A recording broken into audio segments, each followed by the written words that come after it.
بات آپ کی کاٹ رہا ہوں. علامہ امین شہیدی صاحب رہنما وحدت المسلمین ہمارے ساتھ ٹیلی فون لائن پہ موجود ہیں.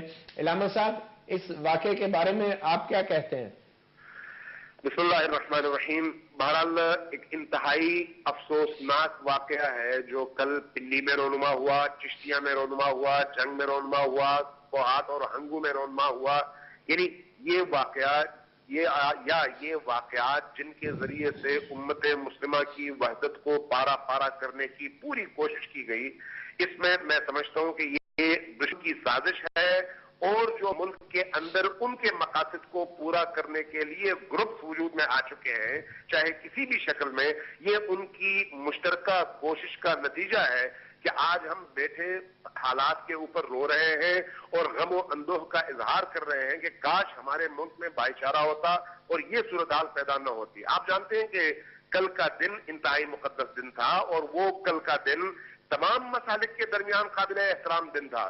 لیکن میں پنڈی کے حوالے سے خصوصاً، چونکہ میں وہاں پر تھا، میں نے اپنی آنکھوں سے جو کچھ دیکھا ہے، میں اس حوالے سے عرض کرنا چاہوں گا کہ جلوس کے اندر کوئی بھی ہتھیار لے کر آنے کا نہ صرف مجاز نہیں ہے، بلکہ کل جس طرح کے انتظامات تھے اس کے نتیجے میں کوئی آ بھی نہیں سکتا تھا.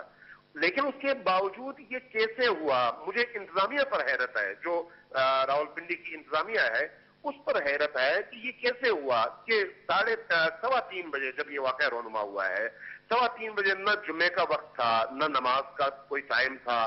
جلوس انتہائی حساس ہے، کوئی بھی شخص شرارت کر سکتا ہے، آگ بھڑک سکتی ہے. تو ایک ایسے موقع پر کچھ لوگوں کو اجازت دی جائے، اسلحہ بھی ان کو اجازت ہو کہ وہ اسلحہ اپنے ساتھ رکھیں، پتھر بھی وہ جڑ چکے ہوں. علامہ صاحب بہت ساری جو ویڈیو فلم دیکھی گئی ہیں اس میں جلوس کے شرکاء نے نہ صرف اسلحہ استعمال کیا، کچھ لوگوں کو دکھایا گیا، بلکہ بقول آپ کے دشمن کی سازش تھی. تو کیا دشمن آپ کی صفوں میں گھسا ہوا تھا؟ بالکل، میں عرض کرتا ہوں. دیکھیے کل کے حوالے سے اگر آپ ابتدائی جو فوٹیجز ہیں وہ دیکھ لیں، ڈان ٹی وی نے اس کو دکھایا، خود آپ کے چینل نے ابتدا میں دکھایا تھا، اور دنیا نیوز نے دکھایا تھا. اس میں جو ہے ابتدا میں جب جلوس وہاں پر پہنچا ہے تو لاؤڈ سپیکر پر گفتگو ہو رہی تھی اور اوپر سے پتھراؤ اور فائرنگ ہو رہی تھی. اس کے بعد کچھ دیر بعد پھر جو ہے وہ سارا سیناریو جو اس وقت بھی چینل دکھا رہے ہیں یہ سب ہوا ہے. میں سمجھتا ہوں کہ چاہے ادھر سے چاہے ادھر سے جن لوگوں نے یہ کام کیا ہے، نہ وہ دین کے مخلص تھے، نہ اسلام کے مخلص تھے، نہ اپنے ملک کے مخلص تھے. آپ مذمت کرتے ہیں؟ آپ مذمت کرتے ہیں؟ بالکل 100% مذمت کرتے ہیں، چونکہ نہ صرف عبادت گاہوں کو جلایا گیا ہے. آپ یہ دیکھیے نا کہ کل 3:15 بجے یہ واقعات شروع ہوتے ہیں، رات کو 1:30 بجے تک مسجد بھی جلتی ہے، مدرسہ بھی جلتا ہے، 5 امام بارگاہیں بھی جلائی جاتی ہیں، اور جگہ جگہ دکانیں جلائی جاتی ہیں شہر کے مختلف علاقوں میں. علامہ صاحب کل جو راولپنڈی کے واقعے کے حوالے سے اگر ہم بات کریں علامہ صاحب، تو کیا آپ کو افسوس ہے کہ آپ کی سیکیورٹی بھی ناکام ہوئی اور آپ کے اپنے انتظامات بھی ناکام ہوئے؟ حکومت کے تو ہوئے ہی، لیکن آپ کو اپنی ناکامی کا بھی افسوس ہے؟ دیکھیے اس بات میں تو کوئی شک نہیں ہے نا کہ ہم لوگ عوام ہیں.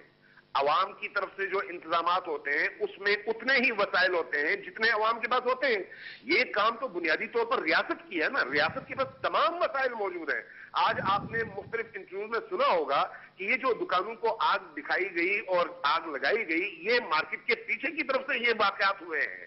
تو گویا ہم نے یہ اجازت دے دی ریاست کی طرف سے کہ لوگ وہاں پر اسلحہ لے کر بھی آئے، پیٹرول لے آئے، پھر اس طرح کی کارروائیاں کریں، اور اس کے بعد پھر مختلف علاقوں میں جا کر جہاں جہاں عزاداری ہوتی ہے یا مسجد ہے یا امام بارگاہ ہے اس کو نشانہ بنانے کی کوشش کریں. میں ایک سوال پوچھتا ہوں کہ رات کو 1:30 بجے تک کیوں کرفیو لگایا نہیں گیا؟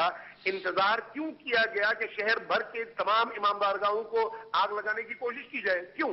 یعنی اس کا مطلب یہ ہے کہ ہم نے جان بوجھ کر غفلت کا مظاہرہ کیا ہے، اور ان دہشت گردوں کو اور ایسے عناصر کو جو اپنے معاشرے کا امن تباہ کرنا چاہتے ہیں ان کو کھلی چھٹی دے دی کہ وہ اپنی بڑھاس نکال لیں. اس کے بعد 1:30 بجے جا کر ہم نے اعلان کیا کہ کرفیو اب ہم اعلان کرتے ہیں، کرفیو لگ گیا. لیکن اس کے باوجود آج بھی مختلف جتھے مختلف جگہوں میں گئے ہیں اور انہوں نے مختلف اداروں کو نقصان پہنچانے کی کوشش کی ہے. آج کے دن بھی ایک مدرسے کو اور ایک امام بارگاہ کو. میں یہ کہتا ہوں کہ ایسے عناصر نہ شیعہ ہیں نہ سنی ہے، نہ ان کا تعلق کسی آئیڈیالوجی سے ہے. یہ لوگ دہشت گرد ہیں اور صرف اپنے بیرونی آقاؤں کی مرضی اور ان کی خواہش پوری کرنے کے لیے اس ملک میں افراتفری پھیلا رہے ہیں. بہت خوب. علامہ صاحب آپ سے یہ پوچھنا چاہوں گا کہ آپ کیونکہ راولپنڈی میں موجود تھے تو اس جلوس کے انتظامات کے سلسلے میں آپ کی ملاقاتیں انتظامیہ سے تو ہوتی ہوں گی، تو وہاں پہ کیا طے پایا کہ جمعے کی نماز کے وقت جلوس یہاں سے گزرے گا یا نہیں؟ دیکھیے یہ بات طے شدہ تھی، آپ کے میڈیا میں بھی یہ بات آ چکی ہے. طے شدہ بات تھی کہ 2 بجے تک تمام نمازہائے جمعہ ختم ہوں گے، لوگ اپنے گھروں میں جائیں گے، جلوس اس کے بعد آئے گا، مسجدوں کے سامنے سے گزرے گا. اور پریکٹیکلی ایسا ہی ہوا، لیکن یہ واقعہ کب رونما ہوا؟ 3:15 بجے.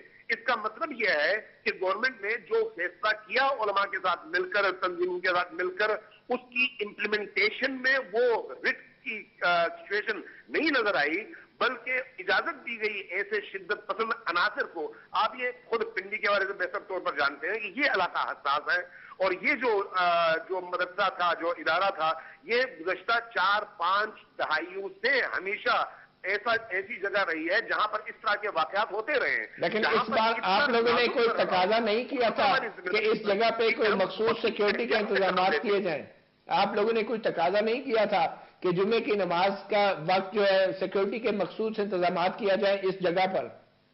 بالکل، یہ بات طے شدہ تھی کہ جمعے کی نماز کے ختم ہونے کے بعد ایسے تمام مراکز خالی ہوں اور وہاں پر کسی شرپسند کو اس طرح کی آگ لگانے کی اجازت نہ دی جائے، وہاں پر فورسز کھڑی ہوں. لیکن آپ نے خود کل فوٹیجز میں دیکھا ہوگا وہاں پر پولیس کے کتنے سپاہی تھے؟ کوئی نہیں. اور پھر وہاں پر لاؤڈ سپیکر آن تھا، اور لاؤڈ سپیکر سے جو گفتگو کی جا رہی تھی اس نے اس پورے ماحول کو اتنا برباد کر دیا اور تباہ کر دیا کہ جس کے نتیجے میں اشتعال ظاہر ہے، جس کے نتیجے میں دشمن نے فائدہ اٹھایا. اس اشتعال انگیز جو آپ کہہ رہے ہیں اس کے نتیجے میں دشمنوں نے فائدہ اٹھایا، آپ کے لوگوں نے نہیں. یقینی طور پر دشمنوں نے بھی فائدہ اٹھایا، شرپسندوں نے بھی فائدہ اٹھایا، اور فائرنگ کر کے، پتھراؤ کر کے یہ ثابت کر دیا کہ ہماری انتظامیہ، خصوصاً پنڈی کی انتظامیہ انتہائی نااہل تھی، اور اس نے اپنی نااہلی کی وجہ سے پورے پنڈی کے امن اور سلامتی کو داؤ پہ لگا دیا. ٹھیک ہے علامہ صاحب، جلدی آخر میں یہ بتا دیں کہ آپ اپنی تنظیمی سطح پر کوئی تحقیقات کروائیں گے کہ آپ کی کیا کیا ناکامیاں ہوئی ہیں؟ ہم یہ مطالبہ کرتے ہیں کہ یہ مطالبہ ہم کر بھی چکے ہیں اور اب دوبارہ کر رہے ہیں کہ فوری طور پر ایک سینئر جج کی موجودگی میں، ان کی سربراہی میں ایک کمیشن تشکیل دیا جائے، وہ تو ہو رہا ہے. ان چیزوں کی تحقیقات کریں. آپ تنظیمی سطح پر اپنی تنظیم کے اندر عوامل کیا ہیں اور کن لوگوں نے یہ ماحول بنا دیا ہے؟ علامہ صاحب اپنی تنظیم کے اندر کوئی آپ تحقیقات کروائیں گے حقائق جاننے کے لیے؟ یقینی طور پر دیکھیں، وہاں پر جو صورتحال تھی نا، اس میں کسی تنظیم کی انوالومنٹ نہیں ہے، یہ آپ ذہن میں رکھیے گا. نہیں، لیکن شاید کوئی سستی یا ناکامی تو ہو سکتی ہے نا تنظیمی سطح پر. یقینی طور پر جن اداروں کے ذمے یہ تھا کہ وہ وہاں کی سیکیورٹی کرتے، وہ وہاں پر سبیلے لگاتے، ان سب کے حوالے سے یہ دیکھنا چاہیے کہ کس کی طرف سے کوئی غفلت ہوئی ہے، اور اس کے ساتھ ساتھ سیکیورٹی کے جو ادارے گورنمنٹ کی طرف سے وہاں پر متعین تھے ان کے حوالے سے بھی یقینی طور پر تحقیق ہونی چاہیے، اور دیکھنا چاہیے کہ گزشتہ 3 دنوں سے جو لوگوں کو عاشور کے دن صبح 10 بجے بلا رہے تھے مسجد میں کہ آؤ ہم نے جلوس کا رستہ روکنا ہے. علامہ صاحب، امین صاحب بہت شکریہ اپنا گریبان کو وقت دینے کا. علامہ امین شہیدی